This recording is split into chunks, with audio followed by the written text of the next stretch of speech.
Welcome, travelers, to High Fantasy. I'm Brett. I clapped and I shouldn't have clapped. You got me clapping. I need my herb pouch. Daddy's been paying for my salt. I'm part of the poop patrol, ma'am. And I'm Emily. But I'm like, don't make the robots. Don't make the robots crunch. I would take Speak with Dinosaur in a second. I have beef with DC. It's a thing. It's a whole thing. Join us on our epic world-spanning adventures. Armed with only a bit of Longbottom Leaf, we will delve into some of the most amazing worlds of imagination that have ever existed.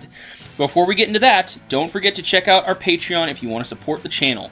And without further ado, let's get into it. You can clap. You can. Yay! Hello, everybody, and welcome back to another episode of High Fantasy. I'm Brett. And I'm Emily.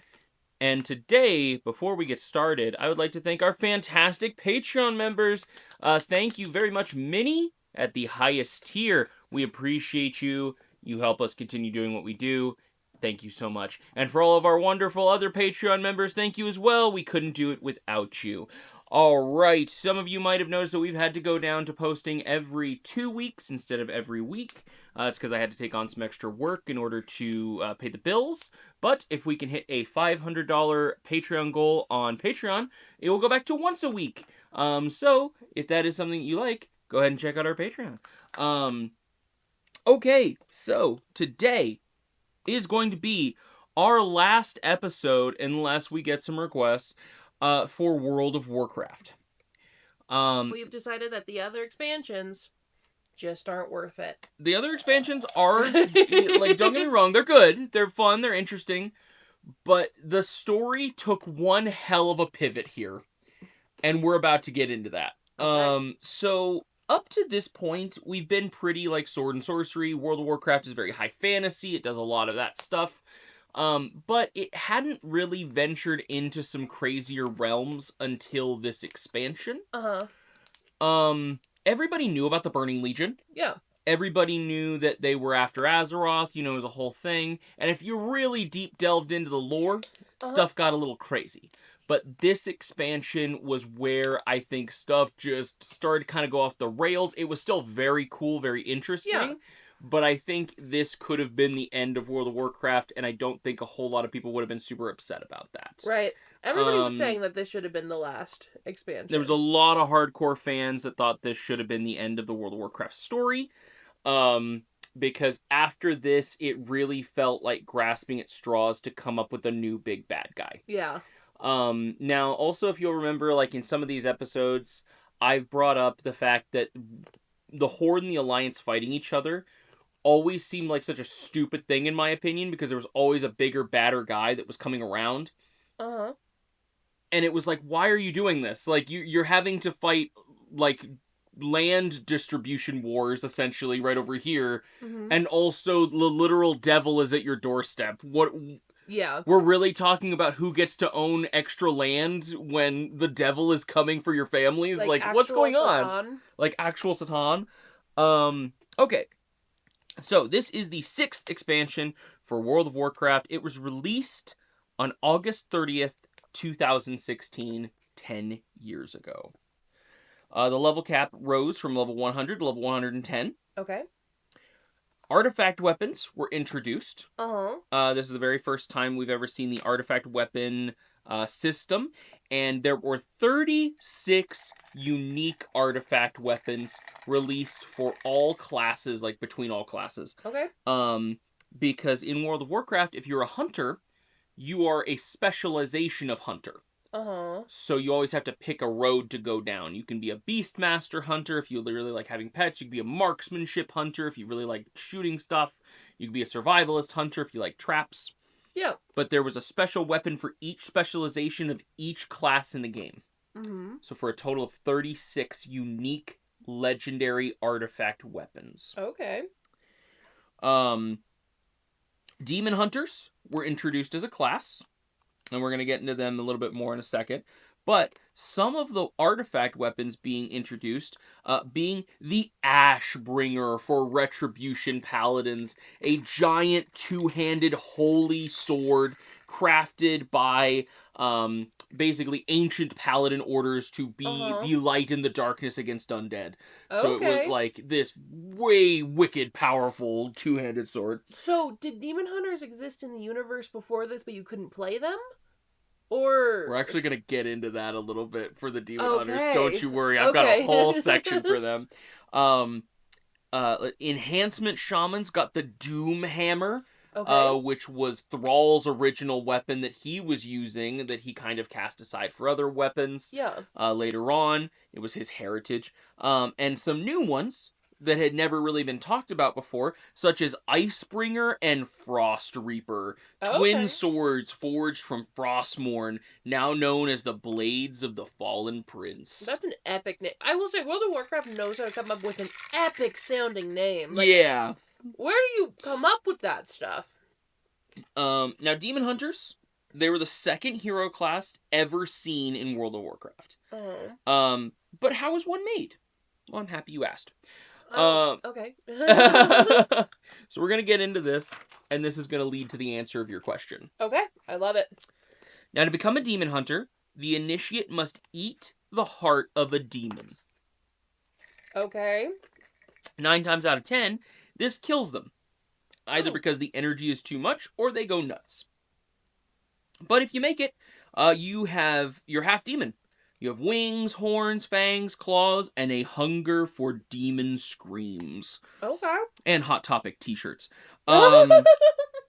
Now, basically, these demon hunters are called the Illidari. Okay. They are Illidan's personal guard. And they are his demon hunters, his Illidari. So he is very proud of them. He was the first demon hunter. Okay. But the thing is, when Illidan became a demon hunter, he did it out of a necessity. Because demons were invading Azeroth. And he was like, oh boy, we need something for this, and we don't have anything set in place for this. His answer was literally fight fire with fire. Okay. So he became the first demon hunter that ever existed. But that doesn't mean he was the last that ever existed. Because I'm going to set a scene for you. Illidan was, at his core, quite the protector of his people. Yeah. And he would show up pretty consistently in different stories and, like, actual World of Warcraft lore as a hero. Yeah. Be it an anti-hero, but a hero. And you have to picture a quiet, serene night elf town. And then put it on fire. Because demons have now invaded, and they're attacking this little town. And you have just watched everyone you know and love be murdered by demons. Cool. And then this really cool dude shows up called Illidan Stormrage. And he just starts wrecking demons left and right. You're the only person left alive in your village. Okay. And he saves you. But now maybe you want revenge. Yeah, why wouldn't you? Yeah, you have nothing left to lose. So you set out to become one of Illidan's Illidari. This is generally how his vast legions of people came to be. Yeah. They all lost people to demons. And they all saw the chaos and the destruction that demons could actively bring about to the world. So they made the active choice, I will become an Illidari. I will stop this from ever happening again. That's insane. And again, 9 out of 10 times they just die. So the ones that are there, everybody. Yeah, the ones that are there are badasses. You really have to want to kill those demons. Uh-huh. If you don't want it enough, you don't want to know what happens. Yeah, it's real bad. There are other rituals and stuff that can happen. Like Illidan found a ritual that caused him to ritually blind himself. And in doing so, it gave him demon sight. Right, because he wears the bandages around his eyes, right? But not all demon hunters do that. Yeah. Some do, some don't. So it's kind of up to the individual, but Illidan is the main guy. He's the daddy. I do really like that, how World of Warcraft never, unless it's like the actual gameplay, they never try to make the characters look the same. There's a bunch of different, like, all orcs aren't just the same rendering of the same orc. All Illidan, Yeah. all demon hunters aren't just, like, the picture perfect same Illidan. It's like everybody has their individualities. You know, a lot of them have eyes. A lot of them don't. Right. And just like Illidan, all of them have demonic features. So they have fangs, claws, wings, horns, all that fun stuff. Yeah. And they pretty much all consistently have hooves, just like Illidan does. So there are some similarities, right, to their progenitor, essentially. But they were taught by him how to fight. Yeah. So they all have a very specific fighting style that was taught to them by Illidan. Yeah. They use warglaives, which are these giant two-sided kind of gauntleted blades that you wear on your hand, and you use them as like slashing weapons. Okay. Now Illidan had a legendary pair of these that let him summon fell elementals to do his bidding, but that was Illidan, not these guys. You can actually get those. Okay. So, now you might be asking, if these guys and gals are so cool, how come we didn't see them in the first expansion when we fought their emo daddy? Yeah. Because, like, the very first expansion of World of Warcraft, like Burning Crusade, we fought Illidan. Why didn't we see these guys? It's like, they were there, right? And that's super easy.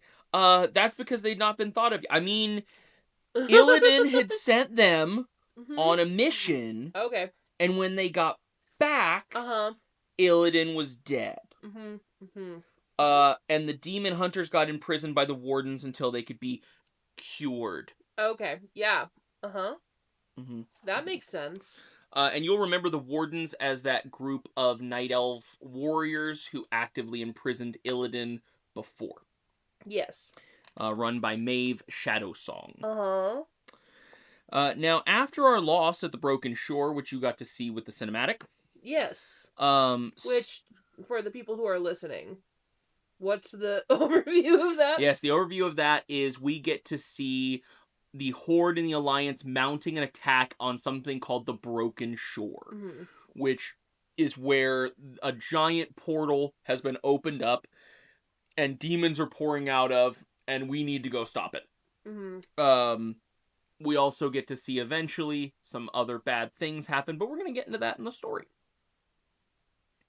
So, but we get to see, Varian, the King of Stormwind, we get to see Sylvanas, Windrunner, Vol'jin, all of the heroes of the Horde and the Alliance mounting this attack against the Burning Legion. This is our big Avengers team-up moment here. And it's not just them, like, gathering their armies, is them actively working together. Working together on their gunships. They brought in another group that is technically neutral to the Horde and the Alliance. They're called the Argent Crusade.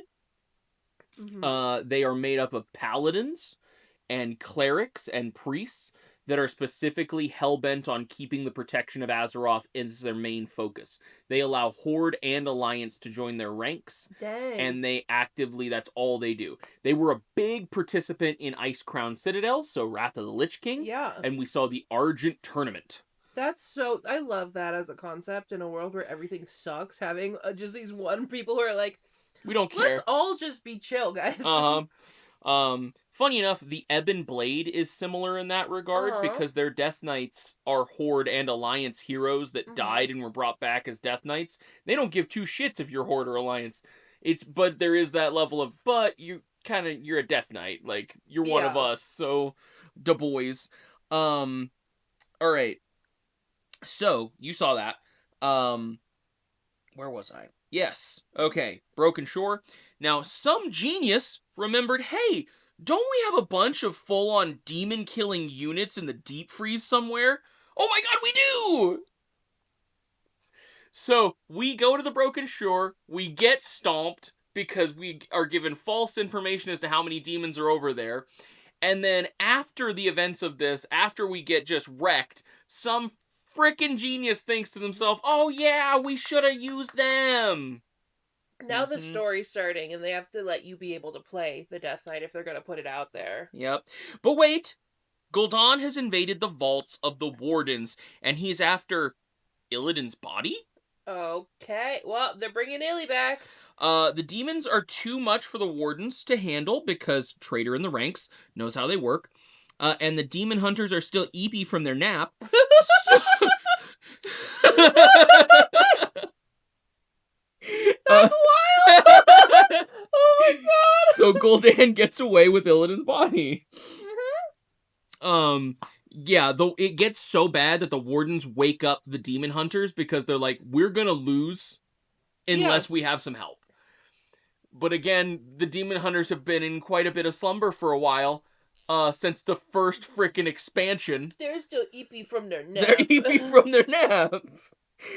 So Gul'dan goes and he opens up big hell portal, and this is where the main thread of the game is gonna be kind of, progressed from. Okay. The Broken Shores, he goes to a place called Sargeras' tomb to open this big portal up. Bad demons start coming through. Bad demons. Bad. Now, meanwhile, Deus Ex plot device wakes up. It's Magni Bronzebeard. Okay.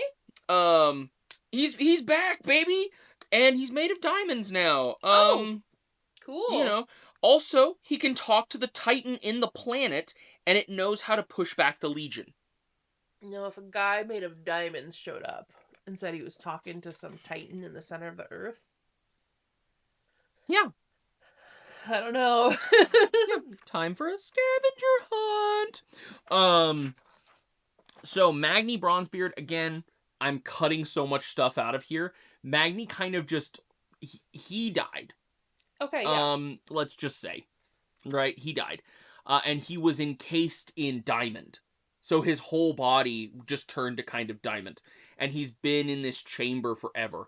And now all of a sudden he's up and walking around as Diamond Magni. And he says he's got a connection to the heart of Azeroth. Yeah, that logic is logicking to me. We're good here. So now we need to find the 5 pillars of creation and master artifact weapons in order to push back the Legion. With all the demon attacks, the Horde and the Alliance and the Argent Crusade mount a counterattack on the Broken Shore. We know how that goes. Yeah. The Argent Crusade is almost completely obliterated. Okay. During this little pushback. Uh-huh. Because we are given false information as to how many demons are in this location. And so they show up to create a foothold before the Horde and the Alliance show up. And when they do finally show up, the Argent Crusade is basically destroyed. Okay. So, yeah, they got the bad intel. Now Varian and Vol'jin die here. So both of the leaders of the Horde and the Alliance full die here. Cool. It's kind of like Vol'jin takes a little longer, but he does die because of the events of what's happening He here. makes it out, but then passes away from injuries. Now Anduin is basically crowned the new king of Stormwind. Okay. And Sylvanas is now the new war chief of the Horde. Okay. It is Vol'jin's last dying request that Sylvanas be the new war chief. Because he says that he saw in a vision from the Loa that she is going to lead the Horde to greatness. Okay. So she has to be the new one, right? Now we get the pillars of creation. And when we get them, we find a core of an ancient Naru. Now, the Naru are basically like, okay, paladins and clerics pull from a power source called the light. Yeah. The light is not a deity. Okay. The light is not a religion. Although it is used religiously, it is not a religion. So anyone can pull from the light. You don't have to be Horde or Alliance, or you don't have to follow a specific path or creed. You just have to be a person pulling from this power source to do good things. Yeah. Because it is inherently a source of good, just like Fel is inherently a source of evil. And light can be used for evil, just like Fel can be used for good. It just depends on where you're pulling Really depends on the person that's pulling it from. Yeah, because there was these guys called the Scarlet Crusade. And they sucked. So, anyway, now, this Naru these were supposedly beings of light. So if there was, quote-unquote, gods of the light, it would be the Naru. Yeah, all these guys got murked quite a while back. Because the Draenei, who are an alliance race, we get introduced to them in the very first expansion, used to worship the Naru. Mm-hmm. And then the Burning Legion came to their homeworld of Argus and decided to just set everything on fellfire. So it was bad. It was real bad. Bad things happen. Real bad things happen. So this is an ancient Naru core. So it's kind of like a data log that holds the personality of a Naru. Yeah. Now, this core knows of an ancient prophecy about Illidan being the chosen one to fight the Legion, so we have to get his soul back. Okay. So we go on this big quest, we find Illidan's soul, but mean, the leader of demon hunters being the dude that's imperative to fighting the demons, yeah, that tracks. Weird how that works, huh? That logic is logicking. Now there's one problem. Gul'dan still has his body. Yeah, Gul'dan also knew this information. It was like, I'm not gonna let you. Yeah, I'm not gonna let you bring him back. That would be very bad for me. Now, lucky for us, we get a call for aid by the Nightborn, a group of, like, isolationist elves who have essentially been being slowly taken over by the demons. Yeah. Because something to kind of bring up is one of the main reasons that the Burning Legion are brought to Azeroth in the first place. Yeah. Because Night Elves and Blood Elves have these things called the Moon Well and the Sun Well. Okay. And they're just stupidly powerful sources of magic. Yeah. But the problem is it's kind of like a beacon. Yeah. To the demons. And so that's what brought them to Azeroth in the first place. Okay. And I'm cutting out a lot here to make that story digestible. But suffice to say, yeah. The Nightborn also have a well. Yeah, that makes sense. And so the demons want it. They're like, mine, please. Exactly. But the demons are way more diplomatic this time. Okay. They're not gonna invade you. No. We're gonna give you favors. We're gonna offer you deals. We're gonna, and they start to ingratiate themselves in Nightborn society. We're gonna pit your people against your people. Now, one of the big problems with these magic waters, like the magic wells of the Moon Well and the Sun Well, is they have this really negative effect of turning people into magic junkies. Oh, yeah, that makes sense. It's like a drug. Exactly that. Night Elves weren't nearly as affected as the Blood Elves. Blood Elves got to the point that they started sucking the mana out of, like, living creatures in order to satiate their ever-burning need for more magic. Okay. So Blood Elves had a little bit worse than Night Elves in that regard, and now we get to see that kicked up to 12. Okay. The Nightborn are full-on addicts. Yeah. They need the mana. They need the magic. And as long as they keep having it, they're fine.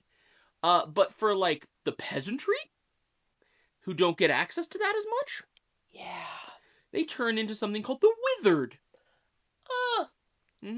Which are basically just, like, husks of humans that have gone feral. Okay. And not humans, but Nightborn elves. Yeah. And they murder people to try and steal their mana. To feed that addiction.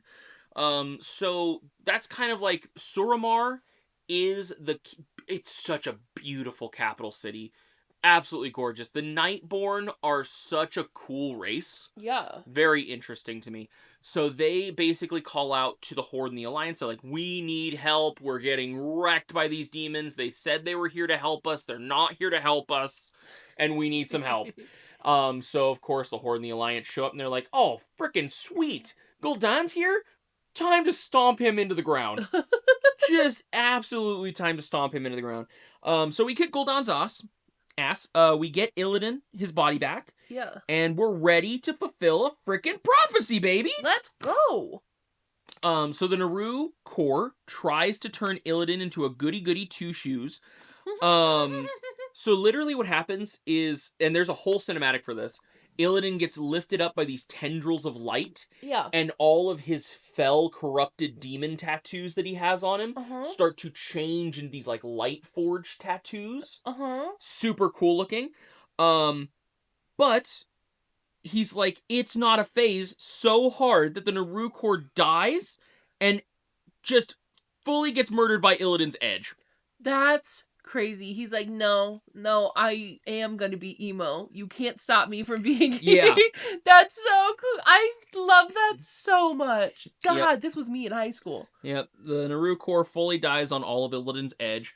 Now there is some actual story here, essentially, because it is him being like, because the Naru core is like, I'm gonna heal you, I'm gonna, restore all of your scars, you're gonna be a champion for the light, you're Yeah. gonna do all this, Mhm. and he says, I am my scars. I'm literally like, He's like, my scars make oh, me who I am. I am Illidan the Betrayed. I would have ate this shit up in high school. I still eat this shit up. That's so. But he God. fights back against the Naru, turning him into this champion of light. He's like, I'm not going to do that. I'm not gonna be no. But the Naru thing tries to force him to do it. Oh. And he just goes demon mode so hard that it explodes. He's like, I'm good. Yeah. That's wild. So during this time, we also find out about the light forged Draenei. Okay. Who, remember I told you their homeworld of Argus got kind of torched by the Legion? Yeah. So they're on a spaceship. Oh. Okay. And they have those light forged tattoos. Uh-huh. And they worship this Naru thing like a god. Okay. And they were real mad when Illidan's edgelordiness murdered it. Yeah. But, Prophet Valon is basically like, we need Illidan. We can't just... We can't kill him. We can't kill him even though we really don't like him right now. We really don't like him right now because he killed our god. And it's like, your god was trying to force something onto him that he didn't want. So maybe, consent is king. Consent is king. Consent okay? is king. All right. No means no. No means Naru. no. Listen to it. That's wild. So we're on a spaceship on a different broken world. Okay. Magni comes to this broken world, manages to connect to the broken world soul of Argus, which is just super corrupted and messed up right now. And it gives them all kinds of information. There's a lot of stuff going on here. But basically, we kick more demon ass, and we do so good that we could call it here. Okay. And be safe for a while. The Legion's gonna have to regroup, we kick their ass so hard. Illidan says, I didn't hear no bell. And he proceeds to kick in the portal that leads to the Legion's base spaceship. He has such a grudge against the demons. He can't just let bygone. He can't leave it. No. He's like, nope. And actively, the other people are like, there's so many good reasons why we could leave this right now. We need to regroup. We know what we're dealing with next time. We'll be better prepared. Yeah. We can come back with more reinforcements. We'll know what we're fighting. Yeah. And Illidan's like, no. He's right there. He's right past this door. He's like, I already know what I'm fighting. Exactly. I know what I'm fighting. I know why I'm here. And so they kick in that portal, and we get on the main battleship, the huge spacefaring Legion spaceship that has their big guys on it. We fight them, we kick their ass, and then we get to fight actual World of Warcraft Satan. Okay. Now he has trapped the other souls of the Titans, and he plans on bringing them back under his control. That's not going to be good for anybody. So we fight him, we kick his ass, and we do so good that he basically, out of pure spite, takes a sword almost as big as the planet and stabs it into Azeroth as his final fuck you. He's like, I'm gonna lose, but I'm going to lose in the most petty way possible. You don't. If I lose, we both lose. That's really petty. Mm-hmm. Did it hit what it was It trying hit. to hit? It fully penetrated the planet and And stabs into the Titan at its core.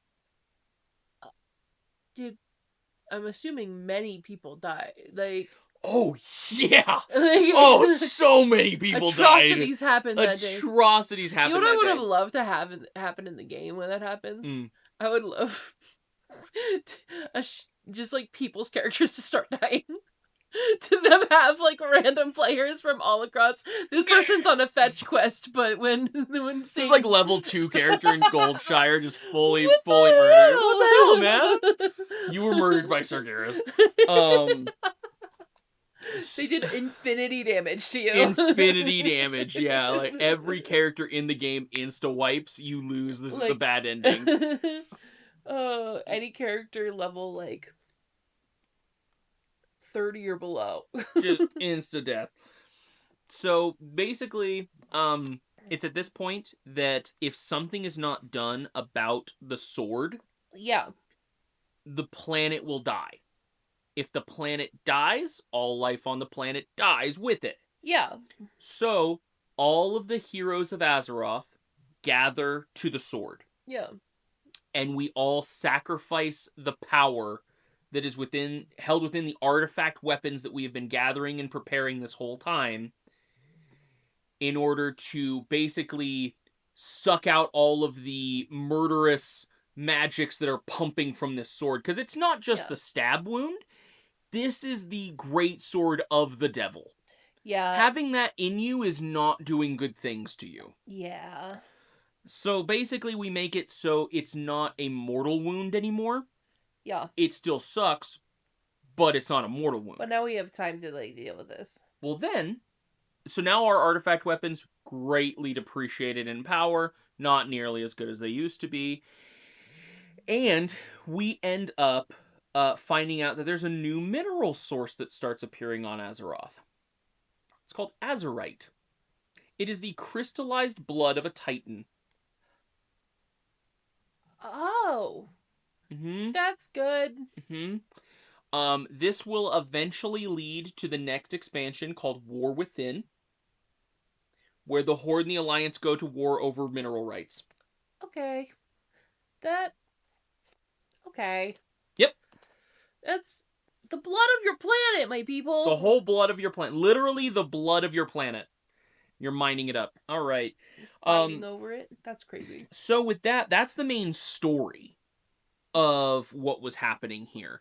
But there's obviously so much to talk about within what we've just gone over. Yeah. So, before I get started on anything else, is there anything you would like to ask? Any information, any like questions that you had?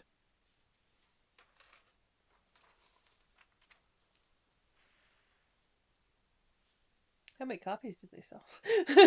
That's a great question. I actually forgot to check that. You forgot? I forgot they to check that. stopped posting their subscription numbers after that. So it's very possible that we just don't get to know that information now. Yeah, after the last one, they turned off their subscription numbers. So it's possible that we just don't get to know that I'm going to Google right now how many copies.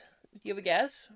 Oh my goodness. Well, you make me guess all the time. Now it's your turn. As a little bit of reminder for people, they sold 3.3 million copies day one of the last expansion, and their subscribers went from 7.4 million to 10.5 million, but would eventually drop down to 7.1 million after the first quarter, losing 300,000 more subscribers than they actually had in before this. That was the last one, right? So yeah, this was the one before Legion. So I'm gonna say they sold 4 million copies. First day or first week? First day. All right, World of Warcraft Legion sold over 3.3 million copies day one. Wow. They're like in that 3.3 apparently. This figure matched the all-time record for the fastest selling World of Warcraft expansion of the time. Mm-hmm. And then it doesn't say anything about their subscriptions. Yep, it's because by the end of the second quarter, after Warlords of Draenor, they had gone down to 5.6 million subscribers, the lowest the number had been seen since 2005. And in 2015, they said they would no longer be posting their subscriber numbers. Which, that's just rude, World of Warcraft. I want the tea. I want the drama. Um, now, obviously, we haven't even gotten into one of the main things that happened in this expansion called class order halls. Okay. They really wanted you to feel like a badass in this one. Cool. So every class, paladins, hunters, warlocks, etc., got their own order hall. Okay. Now, an order hall is kind of exactly what it reads on the tin, right? Mm-hmm. It is a place specifically set up for paladins to gather and all basically stroke each other's dicks. I mean, everybody gets together and talks about how cool the light is. So It's just church, babe. it is a church. The paladin one is a church, but the hunter one is a giant hunting lodge out in the middle of the forest. The warlock one is like a demonic circle that's set up in a different plane of existence. Really quick, just a giant hunting lodge in the middle of the woods. Yeah. Sign me up. I'm Yeah. gonna go hang out with everybody and their pets. It's pretty cool. Let's it's go. very fun. That's whimsy as hell. So, like, each one of these order halls had that. You were obviously, every character had this thing where it's like, oh, you're the most powerful hunter, you're the most powerful paladin, and you're not. But you never were. But as that is the way that is presented, you are given these ancient artifacts that are the Ashbringer, the, etc. And you do have to go on quests for the vast majority of them, to prove your worth, to prove that you're actually able to take this on and do this thing. Yeah. But it had one of the saddest scenes, in my opinion, for this expansion, and that was in the cinematic, King Varian, who at this point in time has seen a lot. Yeah. Right? He is a fighter, he is a warrior, but he is a warrior king. Yeah. So he was forced to be a diplomat. He didn't like doing that because he was always more comfortable on the battlefield than he was at a diplomatic table. Yeah. But as he got older and as he started to realize that his son was right. Mm-hmm. His son, the person who's vying for peace this whole time, who was saying that we could get along and we didn't have to fight these wars. He didn't really understand his son. He didn't get that until Legion. Yeah. And he realized he's like, I get it now. I get it. I understand why you are this way. And if it wasn't for the influence of his son, he wouldn't have worked with the Horde to begin with. Yeah. So there is a lot to be said about the cinematic where he is learning and he is trying, but he comes from a time so steeped in hatred that it's really hard to bypass that. He literally, in the cinematic, says that I understand peace now. Well, you want to protect his peace, but I'm still going to fight for peace. Mm-hmm. I'm still going to make the decisions to keep peace alive, essentially. Yeah. And that's because, that's always required, right? Yeah. Even in real life, we have those where it's walk softly, carry a big stick. So it is the idea that if you want peace, you have to be prepared for war. Yeah. And that's a really awful truth, unfortunately, but it is a truth. There's always going to be people out there who want to see the worst happen. Always. And so you want to advocate for that. You want to be there for people, but you also have to understand that there are people who are going to endanger that. Mm-hmm. So for the first time in probably in quite a while at the very least, we lost actual characters that were beloved. Yeah. King Varian was the king of the Alliance. He was the front man. He was the guy that was always on the battlefield in the front lines. And so losing that sucked. Right? Mm-hmm. Having that moment where you see your hero fall is awful. But it did give room for more stuff to happen later, which was great. Eventually those characters have to fall to the wayside so you can have a new guy come in. When you've been playing the same game for more than 15 years at this point... Yeah. there has to be space for something else, but it never doesn't change the fact that it sucks that the two leaders of both the Horde and the Alliance were murked in this one expansion. And the poor Horde. Ugh. We just got done with Garrosh. The Horde never gets anything nice. Just a huge L for the Horde, having him as the war chief for as long as he was. The main antagonist of 2 expansions, essentially. Finally, he's done, he's gone, fuck him. We have Vol'jin, things are going great, and then they murdered Vol'jin. It's a bad day. It's absolute bullshit. And it's so frustrating, right? And so I feel so bad for the Horde players in this scene too, because there were so many people who were like, no. And then it's going to unfortunately happen again. No! Because Sylvanas, during these little resource wars, she burns down Teldrassil. Oh! So the Night Elf home city, essentially, capital city, their ancestral home. Oh, that's awesome. She burns it to the ground. Why wouldn't she do that? Thus setting her up to be the main bad guy in the next expansion after that. It's just a line Horde never of gets L's. a win. Ever. The Hordes were always supposed to be the bad guy. I don't know why they made them playable, if we're being honest. Because, it's so sad.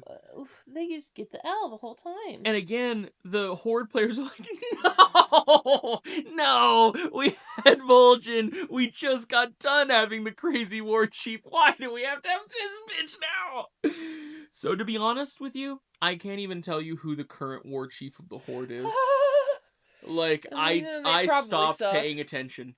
I fully stopped paying attention because it was just like, oh, cool, the Horde War Chief's the bad guy. Oh, cool, the Horde War Chief's the bad guy. Oh, no. Just automatically assume that the Horde is gonna be the bad guy. And again, they do that thing where it's like the Horde don't approve of the way that you're doing this. Like, the Horde are fighting back against the War Chief, and then the War Chief gets expunged, and then, but it's still a black mark on the Horde. It's always the Horde. Because this person just did bad things, so it's like, oh no. But it is, again, crazy because we get to see Anduin, the son of Varian, who, like you said, in the very beginning, we have seen Anduin as a child. Yeah. As a little baby boy running around the throne room in Stormwind. He has been in the game forever. And we get to kind of see him grow up a little bit. And grow up a little bit. And grow up a little bit. And you don't notice it's even happening until you go back and you look and you're like, when did Anduin become a teenager? Like, what is happening? What happened here? Wait. What is time? And in Mists of Pandaria, we get to see him start to take up his role as being the Prince of Stormwind, being a diplomat, fighting for peace, fighting for equality between the Horde and the Alliance. And now that his father is gone, we get to see Anduin actually take up the leadership role. But the problem with that is, those are some huge shoes to fill. Yeah. Enormous. Yeah, and this baby... No, he's not ready. He's not ready. And so we do get to see, like, a couple moments in Legion where Anduin is doing exactly that. He's like, I'm not prepared for this. He has so many doubts about himself. I can't fill my father's shoes. Yeah. I can't be a leader like he. I'm not a tactician like he was. I'm not a warrior like he was. We don't need a king who is bent on peace right now. We're in war times. We need my father. Yeah. Buddy, in World of Warcraft, you're always in war times. Yeah. Just putting that out there. He doesn't know he's in a video game called World of Warcraft. That's literally it. It's in the title. So you're gonna have to get used to it, man. Oh my goodness. But, like, he is basically like, I can't do this. I'm not my father. I can't be the hero that he was. Yes, you can, though, because everybody needs a hero like you. And so Prophet Valan shows up, who's the leader of the Draenei, and he's like, You know, like we're gonna get through this together, essentially. So he has a bunch of people who are like talking to him, like, you can do this. You're better than you think you are. Yeah.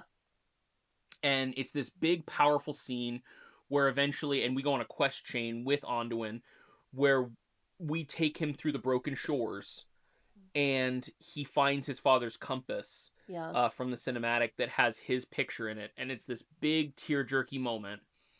And eventually he goes to the exact spot where his father was murdered. And he sees his father's sword on the ground.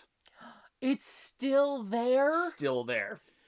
No, that's some video game BS. Some video game bullshit. You know, no way a demon doesn't pick that up. You know, if the main baddie didn't pick it up, like one of 12,000 other little grunts are like, legendary sword? Yeah. Now that's the fan story I want to see, is a little fucking imp with the legendary sword. The sword is there, but there's also just like a pile of bodies of the people who are fighting over it. Ooh.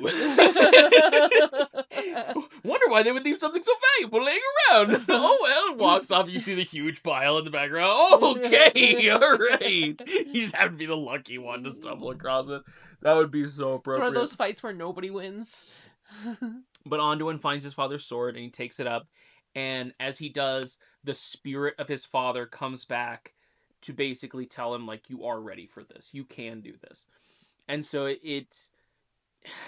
You remember in Wrath of the Lich King how we said, like, Arthas' soul got sucked away by Frostmourne? Uh-huh.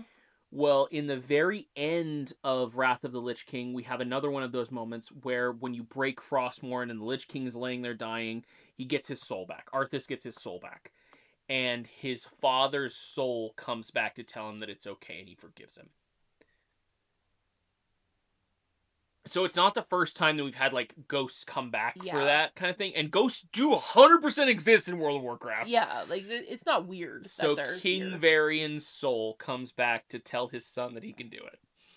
And it's this, again, big emotional moment. Yeah. Obviously, like, it's so sad. And for all the people who love Varian and have been playing this game for years. Daddy just came back, children. And it's like, oh no, Varian! Daddy's here and he's telling you can do it. Exactly. So it was a very big, very emotional moment. And I liked it. Yeah. Even with the spaceships and the crazy, like, the demon spaceship battles in space, it was wild. You don't expect it from a fantasy game. You're like, this is high fantasy. I see soldiers in plate armor, and I see mages casting fireballs and stuff. I don't see spaceship go brrr. So it took me a little out of it. Yeah. But it still, I was still okay with it. I was like, all right, you know. Was it at least like, did it look like a pirate ship in space? Think kind of Treasure Planet-y. Okay, yeah. That's a little better. Big crystals and stuff powering things, Yeah. and the Fell one is like all this twisted metal and stuff. Yeah, because you really start to make sci-fi in there, and that, like you said, like when you're doing like when you have high fantasy for like 15 years, and now all of a sudden, and they did have some stuff in there before, like they have airships. 100%, you know, like for some there's gunships reason, and stuff. Seeing a pirate ship in the sky is less sci-fi than seeing a pirate ship in space. It's the space. It's literally space that makes it. Because in Outlands, they had those same ships just kind of floating. But they're floating, like, right around the planet, you know? Like, they're right there. They're not in space. They're just, you know, a couple 100 feet up. Yeah.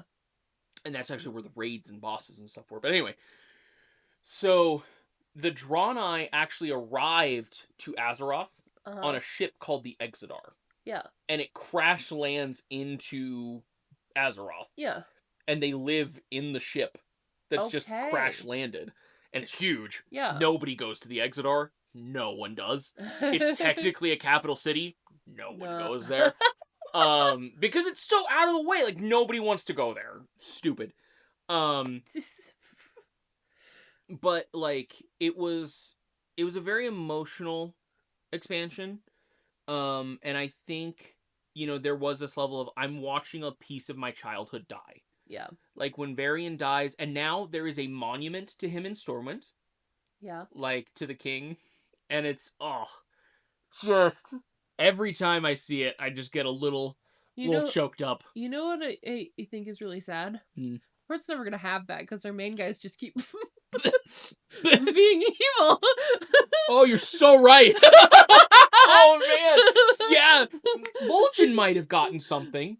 Vol'jin should have gotten He something. was there for like 2 seconds. Yeah, no, you're right. An expansion. You're right. Like, No, what do you're you right. mean? They got that emotionally attached to him. You're right. I mean, Vol'jin has been around since the beginning of World of Warcraft. Fair. He was the leader of the trolls forever. You know, like, if you were like a trolls guy, yeah, if you're a Kirby, like, Kirby loves trolls, so he loved Vol'jin. if you like trolls specifically, you'll get that. But if you're a horde player, it just seems like all your leaders are going to be bad guys, and that's when you cry. That's how they make you cry. Right. So, like, in the expansion for the War Within, the cinematic we get to see is Sylvanas leading her army against Anduin's army. Yeah. And Anduin in full shining plate mail with his father's sword. Yeah.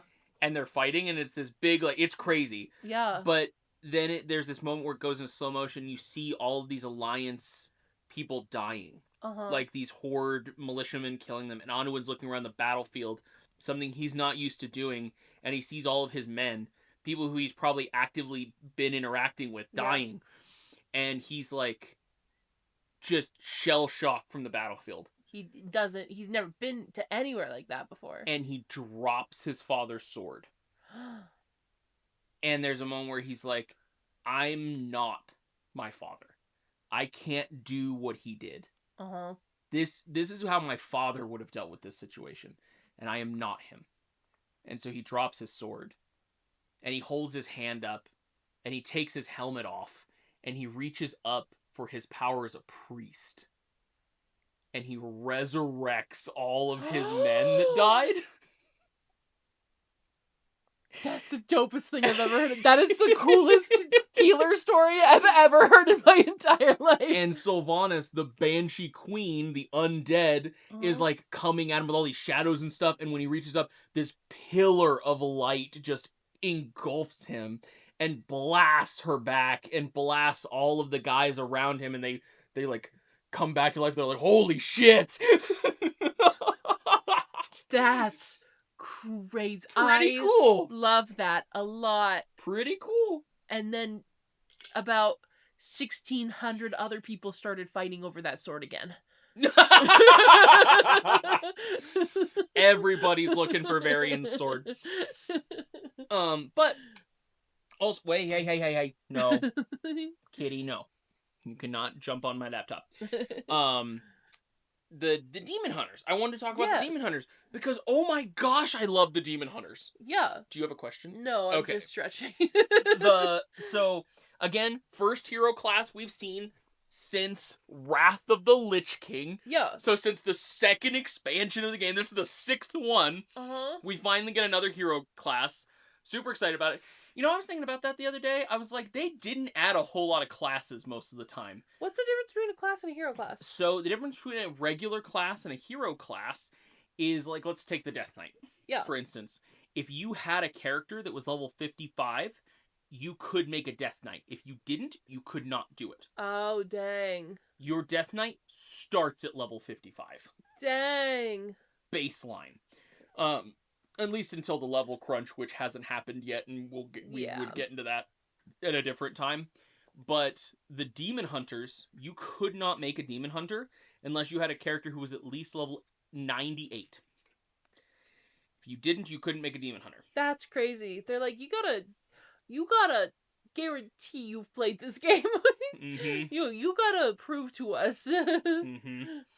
And if you do, you can make a Demon Hunter. You were only allowed one Demon Hunter per server. So you couldn't make more Demon Hunters. You got the one. That's wild.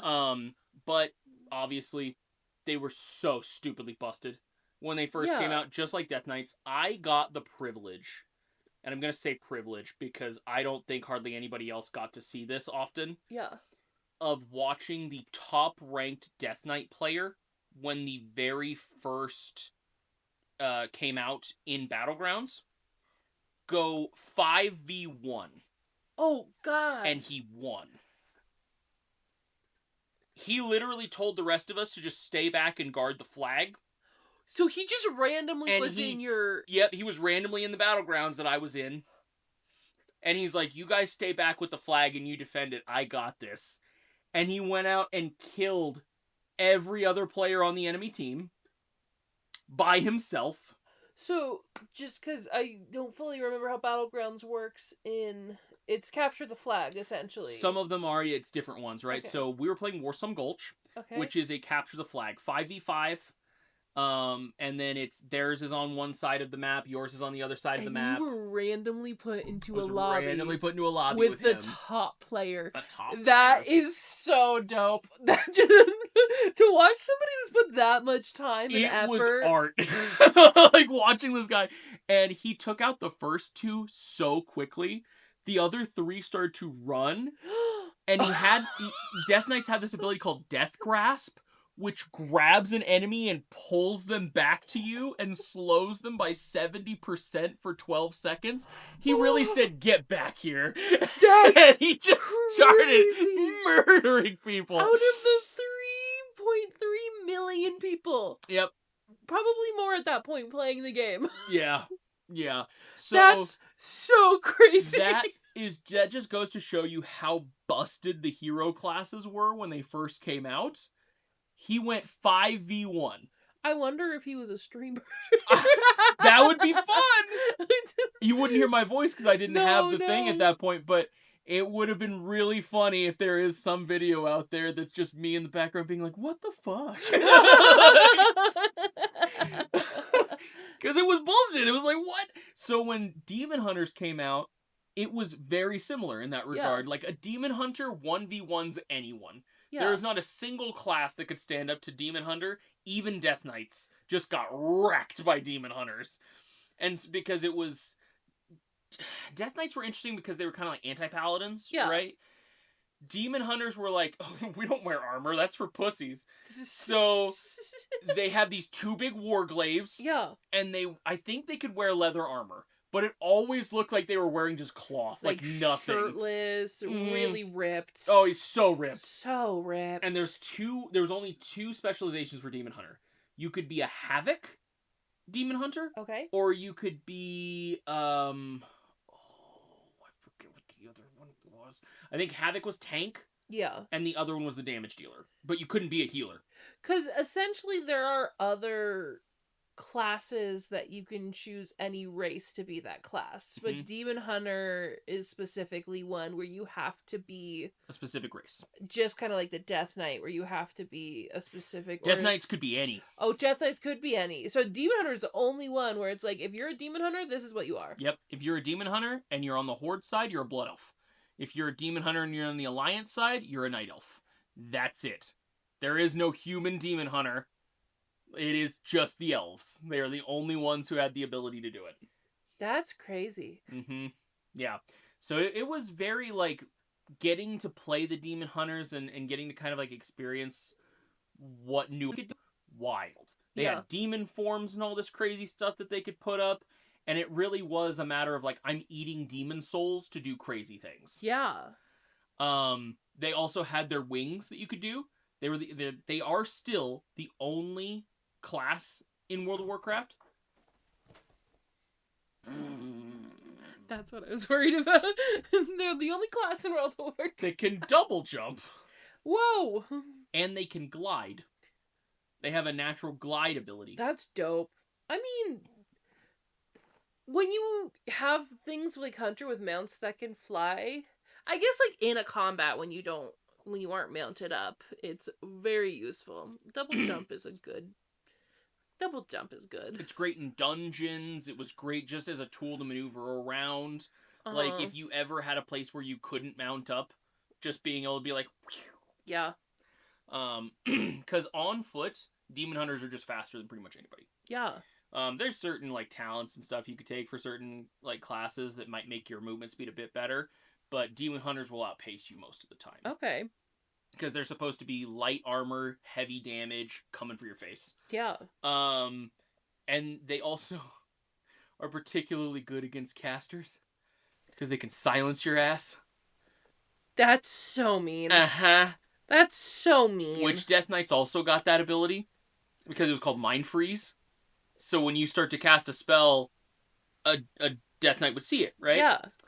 And they could cast Mind Freeze on you, and it would stop you, not only stop you from casting that spell, Yeah.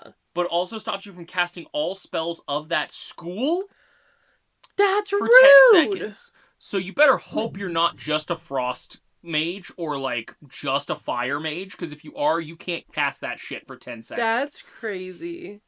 They also had anti-magic shell and shield, which was just an anti-magic zone that they could put up that reduced all incoming spell damage by 70%. That's nasty. Bullshit. Wild. But love the Demon Hunter. It was a really cool idea. From the very beginning of World of Warcraft, we've had the Death Knight as a new class. Yeah. There was the Monk that was introduced in Mists of Pandaria. Mm-hmm. And then we just got the Demon Hunter. Okay. So there has not really been a whole lot of new classes. There's been a lot of revamping of the previous classes, like what they did and what they could do. But as far as new classes were, this was very cool because a lot of people had been wanting a hero class for a while. Yeah. So I like, again, I really like the Order Halls. I didn't mind the story. There was a lot of people who didn't like it because they thought it went a little too, like you said, kind of sci-fi with the ships and the spaceships and space battles and stuff. But I thought it was still pretty good. It was very sad. Don't get me wrong, very sad. Hated losing Varian. Hated Vol'jin being the bad guy, or not the bad guy, but dying. Yeah. And then Sylvanas ending up becoming the bad guy later sucked even more because a lot of people really liked Sylvanas. Yeah. I mean, Banshee Queen, super cool. Dark Archer, super fun. Yeah.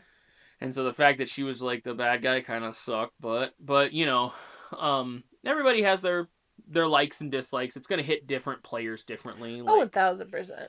so I think the thing that was kind of the staple point of this was probably the artifact weapons. Okay. Because you kept getting more items and stuff through quests and through rare spawn drops and stuff that would increase the artifact power of your weapon. Yeah. Having it be destroyed at the end sucked ass. Yeah.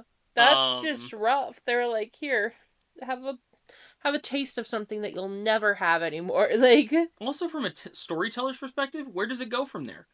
Right? Like, you literally broke our weapons. Mm-hmm. Now we have Azerite. Oh, and Azerite's so much more powerful than anything Azeroth has ever seen before. We wanted Ashbringer, dude. Give me Ashbringer. Let me use my Ashbringer again. Like, these legendary weapons that we've gotten so akin to, we don't get to use anymore. Kind of upsetting. Right? Like, we talked about this in the other podcast where it feels like it would have been so easy just to have, like, one item in the game that's super freaking cool. Just always, you know? Always. Just keeps being good. Right? And then other people are going to change to different weapons if they want to. Mm-hmm. Like, yeah, they're probably going to use that in PvP. Sure. But, like, right? Just let them have the cool thing. Well, and also from the storyteller's perspective, you killed the devil. Yeah. You know, and now we're getting in fights over mineral rights. Like, this is where the game is going. This is the direction of this. The stakes aren't there. The stakes are not there at all. It's like, oh, well, whoever has control of the Azerite has control of Azeroth. It's like, guys, we were working together 2 seconds ago. What the fuck? And they did kind of set that up because they actively made the misinformation seem like the Horde abandoned the Alliance. Yes. And so there was a lot of tensions there because if you lose the king of your whole group, simply because it seems like the Horde killed them or betrayed them, that's going to be bad.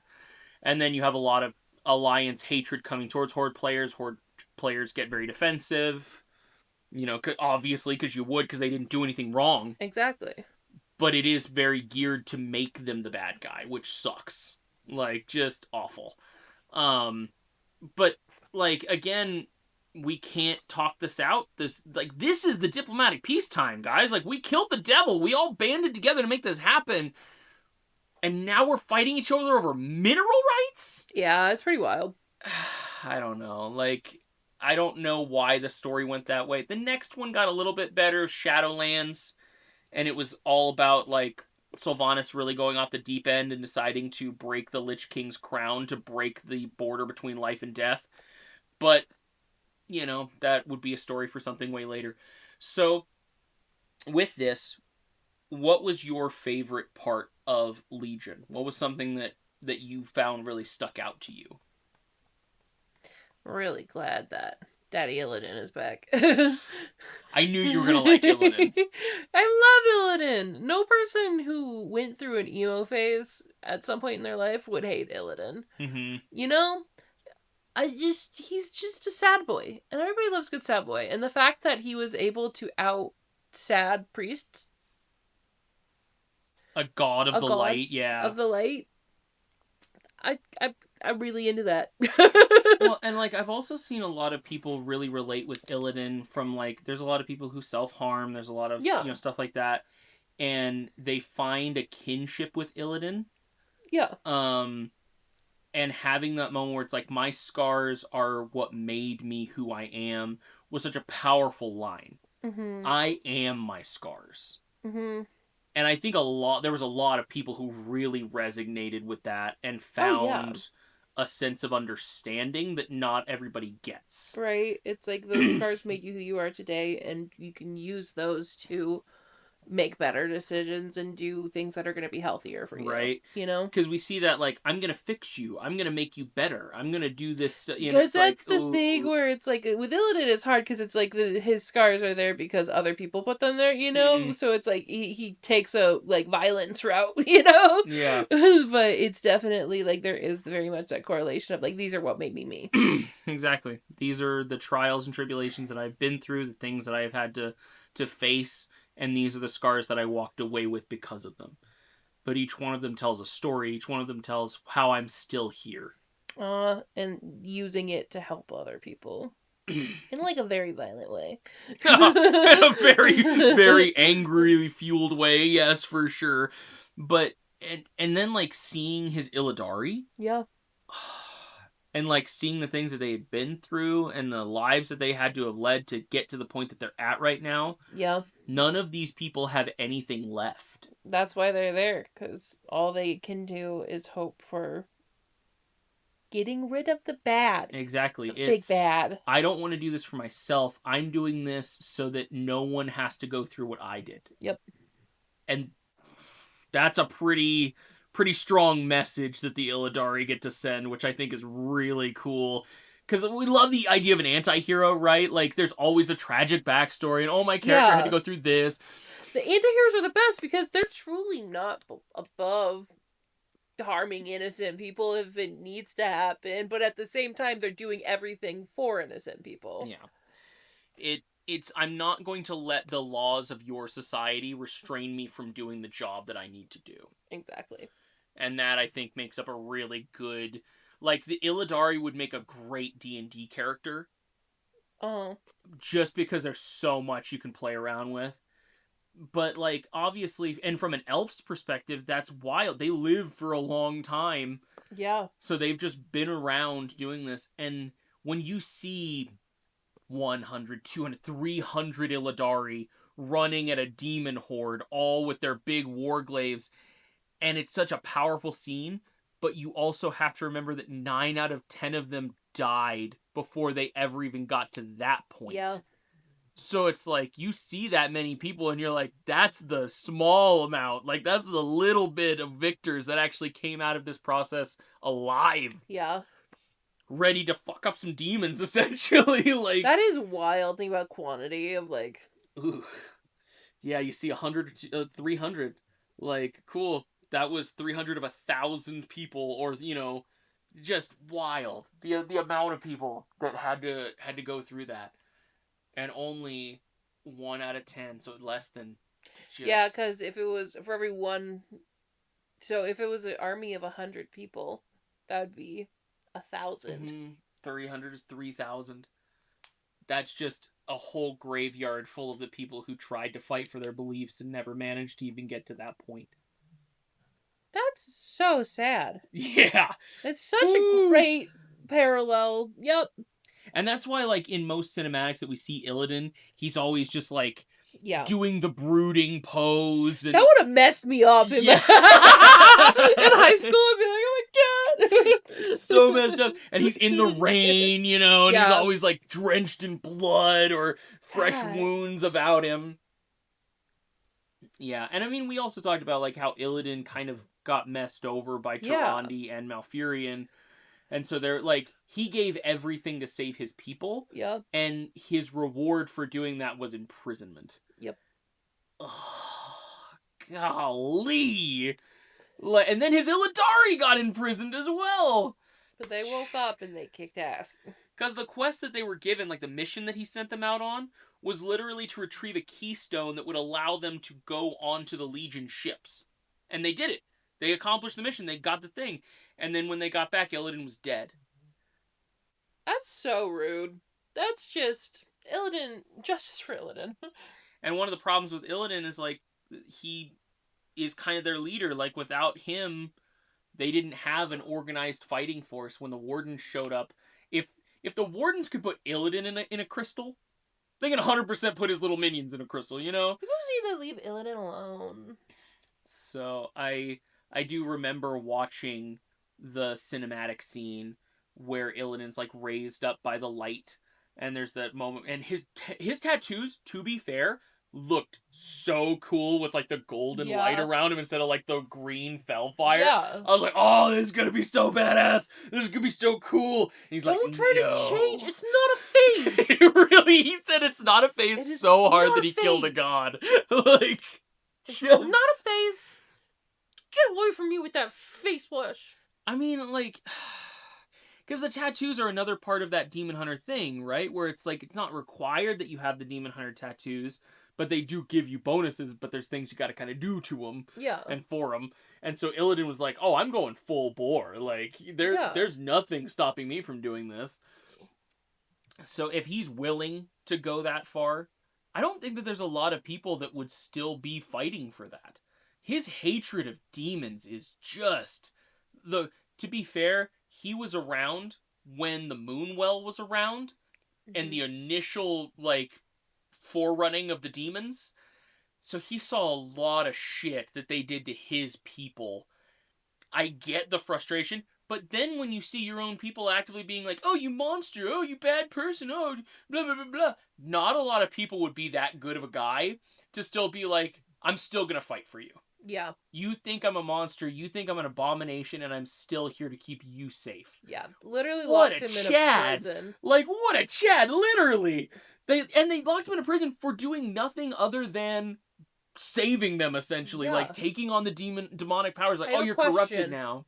Did he mean to kill the god because he was so sad boy? Or did that just happen incidentally because he's so powerfully sad boy? That just kind of happened because, again, he didn't want it to change him. And so he fought against the restraints. He was fighting against the power that this thing was pumping into him. And by doing that, he caused a reaction. I love him. Mm-hmm. Yeah, he wasn't trying to kill it. But it definitely was a consequence of him fighting back. If he hadn't fought back. I think the way they were kind of trying to portray it was the sentience of this Naru, but it only had so much power. Yeah. So it was putting all of its power into Illidan and trying to essentially make him a god. Yeah, like, they were trying to super buff Illidan, and Illidan's like, I don't want your shit. Yeah, like, this means I can't be me, I don't want it. I had to accomplish all of this on my own, and I got here by doing atrocious things, and if I let you do this to me now, it invalidates everything that I had to do to get here in the first place. God, that's such a good reason! Oh, I love that so much, though. Because so often, that's such a big trope that's just like, and then the reason they got more powerful is because somebody gave them a bunch of power, and now they're leveled up. And I love the idea that he's just like, no, I don't need it.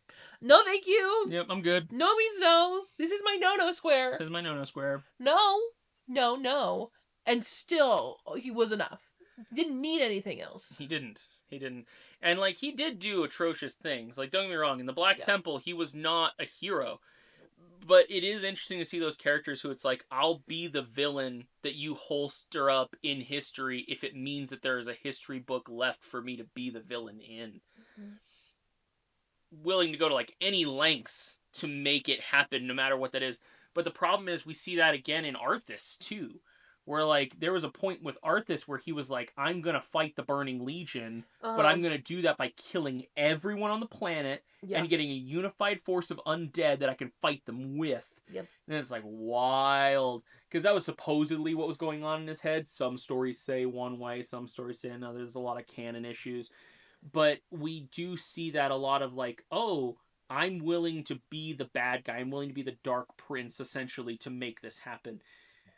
But then they go too far, or they do something that Yeah. they shouldn't do, or And etc. that's the problem etc. is they're only listening to their own selves. That's Yep. how they think that the world is going to be better, not necessarily what everybody thinks. You know, it's like doing what you think is best for somebody instead of asking what's best for them. You know? Right.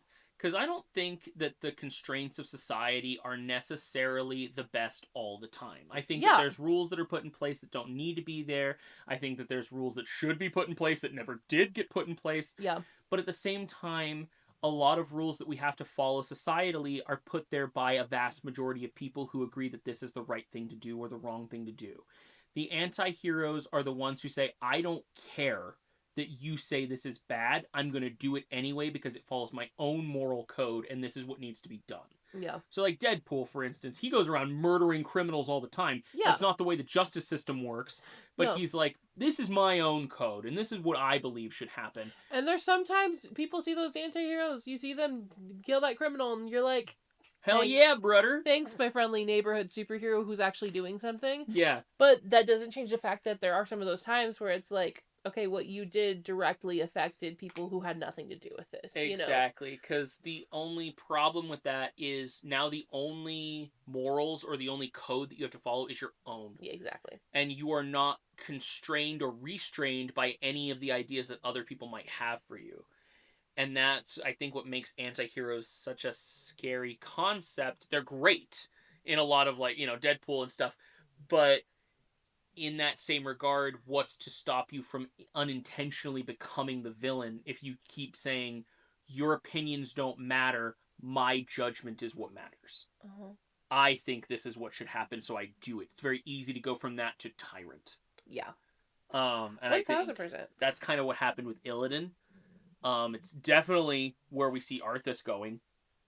Yeah, Arthas was just that. And eventually, I think, once you get enough power, what's to stop you from choosing XYZ? It's the old thing of, like, if Superman wanted to, he could force people to do things simply because he's Superman. What are you going to do to stop him? Superman is the best example of, like, a true hero's hero. Mm-hmm. Because he's gonna do what it takes to, like, protect the universe, essentially. But he's not going to, like, get into the day-to-day life of just normal mundane things. Mm-hmm. He's not there to be a part of the day-to-day life. He's not a bureaucrat. He's not, that's not what he's literally there to be like, you can't deal with this anymore. Mm-hmm. So it's my turn to deal with it. My turn to deal with it. I am the problem-solving tool. But there is a dark twist to that reality where in one of them he actively he takes over. Mm-hmm. He's like, you are not fit to govern yourselves anymore because of the atrocities and the things that you have done. I take over now. You will listen to me. My judgment is the final word on anything. And if you don't listen to me, it's instant death. And because he eventually hits that rope, that end of the rope where he's like, this is what I'm going to do. I can't do it anymore. But he becomes the tyrant. He goes from being the hero to the villain because he chooses to impose his own will on everybody else. Mm-hmm. But to him, he's not a bad guy. He's like, I had to do this. I had to, or else everything would have just gone to shit. If I hadn't been imposing this law on people, they would have done things like do another world war or done XYZ. Under my rule, they can't do that. And it's like, yeah, okay. But now that everybody has to do exactly what you tell them to, too, and your idea of what people should be doing is different. Who's to say that yours is the right one? Mm-hmm. And when you're the only one who gets the option of who's to say if my opinion is right or wrong, that becomes so problematic. Slope. It's a slippery slope. So, anyway, I love Illidan. He's a great anti-hero. He's a great character. And he is so much the emo boy. It's like when I remember watching them being like, that god died on Illidan's edge. It was so funny to me. Like, this ancient being, Illidan was such a sad boy. That the god up and died. The god up and died from how edgy he is. That's so funny. So anyway, with that, thank you all for listening. We'll see you again next time, and until then, goodbye, merry Goodbye! travelers!